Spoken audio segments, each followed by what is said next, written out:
अस्सलाम वालेकुम नाज़रीन, अमीर सीरिया मेरान टीवी न्यूज़ आया सायरा जमी सब खाग में एक नज़र खास खबरों ते।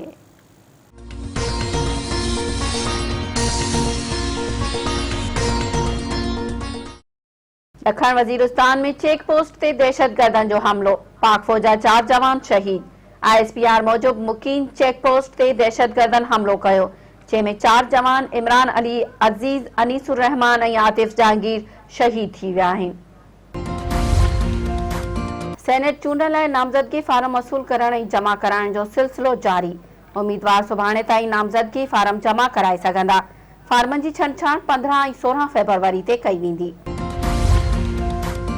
मुल्क में कोरोना वायरस वधीक 33 हयातियूं गिड़काए वियो। 24 कलाकनि दौरान 1270 नवां केस ज़ाहिर।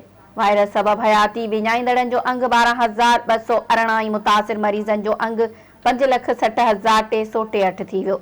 NCOC जो चवणु आहे त मुल्क में कोरोना जे फाल केसनि जो अंग 29,918 थी वियो आहे।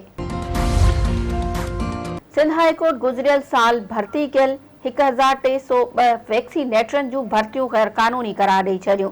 अदालत तरफ़ां उम्मीदवारनि खां ॿीहर इंटरव्यूज़ वठण जो हुकुम। अदालत चयो आहे त 60 या उन खां वधीक मार्कूं खणंदड़नि खे भर्ती कयो वञे। वैक्सीनेटरनि जी तरबियत लाइ 3 महीननि में इंस्टीट्यूट क़ाइमु कयो वञे। ठरी नीरवा वेझो मेहरान नेशनल हाईवे ते मुसाफ़िर वेन ऐं रक्षा में टक्कर। मीरापुर वासी रक्षा ड्राइवर हादी बख्श राजपर फोत थी वियो। 4 औरतुनि समेत 15 ॼणा ज़ख़्मी।